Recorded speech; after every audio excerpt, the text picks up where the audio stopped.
self-awareness is key. And I've learned so much about myself. I've identified mistakes, and hopefully I'm equipped to do better the next time that lesson comes around. This podcast encourages and empowers you to create your own unique real story, develop your own unique real statement, and discover your own unique real self. The power is yours. Good morning, Michelle Ngome. Previously, episode 1208 of the 12-Minute Convos podcast. Then we got to connect and have a conversation live, face-to-face in San Antonio around 2018. To just give the exact date, yeah, I'll be that nerdy, right? Saturday the 25th of August, 2018, right? Got to connect with Michelle then in San Antonio. And it just speaks to the power of a conversation, because getting to see her face to face after having a virtual conversation with her and her coming out there to have that conversation. Amanda was there as well, my wife. Mm-hmm. So again, just powerful. And her openly sharing how she has evolved and her journey has evolved has just been remarkable. So thank you for coming back onto the podcast, my friend. What's new? What's going on? So I would say the newest thing right now, I am challenging myself.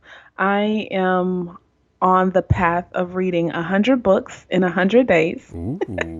And today is book 51. And it's been an interesting journey. It's been an interesting challenge. I'm attempting to wrap my head around this, though. Like, it probably didn't come through my headsets, but how do you read 100 books in 100? Is it a day per book? How do you do that?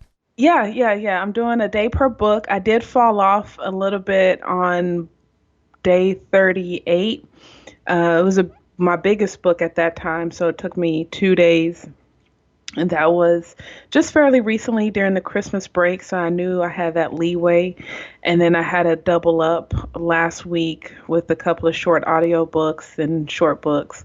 But yeah, averaging a book a day for 100 days. And how has it impacted you? Man, I think within the first 7 to 10 days, I was already starting to see reoccurring themes, as far as time management, making plans, discipline.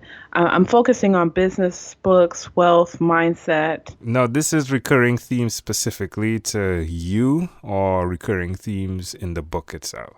Well, that I'm picking up Ooh. As I read. Right. And I started the challenge because I just feel like I'm struggling in a certain areas, and it's like, what am I missing? What else do I need to learn? And I was already an avid reader, but I definitely have books that I've purchased that I haven't read, or I tried to, start reading, and for whatever reason, couldn't get past the first chapter. And I was like, I have this time on my hands, so, why not do it? Now, I wish I could take a few things back because it's been an interesting 51 days, but I'm still pressing towards the goal. That's amazing. I can only see great things that will come from this, because you're an action taker. So getting that type of foundation for 2020, it's going to be intriguing to see what that evolves into. Yeah, and I think that's why I kind of said I wish I took some things back. Like, I kind of wish I did 30 days or 50 days, because I would have finished yesterday, which would have been, great way to go into the year. And one thing I didn't consider was the opportunities that present itself, So now I got to kind of pick and choose, and I'm turning down a few things because I have to finish my goal, right? I had to finish what I set out to do. My experience with that is it's worth it. Right. It's worth it. It's worth investing in selfishly. However, there's the borderline or the boundary line where you understand that you're doing this because you believe that it will then be to the benefit of others. Absolutely. I'm also making some changes in my business, so I definitely believe this is a good foundation to move forward personally and professionally. Now, when we connected in San Antonio, you told us that you went forward to corporate again. Is that still going on, or have you shelved that now? No, I'm currently working at a law firm, a marketing manager. So been there since August 2018. So that's definitely been a good experience. I also founded the African American Marketing Association in February 2019. So that's been an interesting journey. And I think that's the biggest thing is it's just leadership, right? And I do believe I've always been a leader, but I've been a leader behind another leader or a group of leaders, right? So I think leadership is different when you set out to do your own thing, and that's not talked about too often. Yeah, expand on that, please. Well, I think when we think of a leader, we kind of consider people that are leading in a current establishment, right? A current organization. Like you step into that role. You don't come across, you hear about entrepreneurial stories and you just think, oh, he or she set out to do his or her own thing, right? And it's like you're an individual chucking along and then you grow into, but there's a lot of growing pains when you're trying to build a team. It's like you're building yourself and building a team at the same time. And it's a challenge, trying to figure out my leadership abilities as well as, managing these personalities, managing up, managing down, managing sideways. Yeah.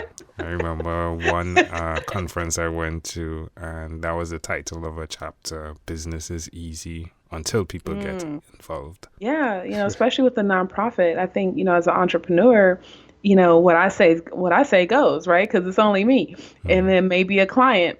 And of course, I'll discuss with that client. It's a little bit easier. But when you have an organization, especially a nonprofit, you really can't make a decision without the board, right? And there has to be consensus. And then everyone has to play their part. So just like anything in life, there's a lot of moving pieces. So it's been a learning experience just about who I am, my capabilities, and how do I manage and fit with the people I surround myself with. Mm-hmm. A lot of humility is occurring, isn't it, around you, right?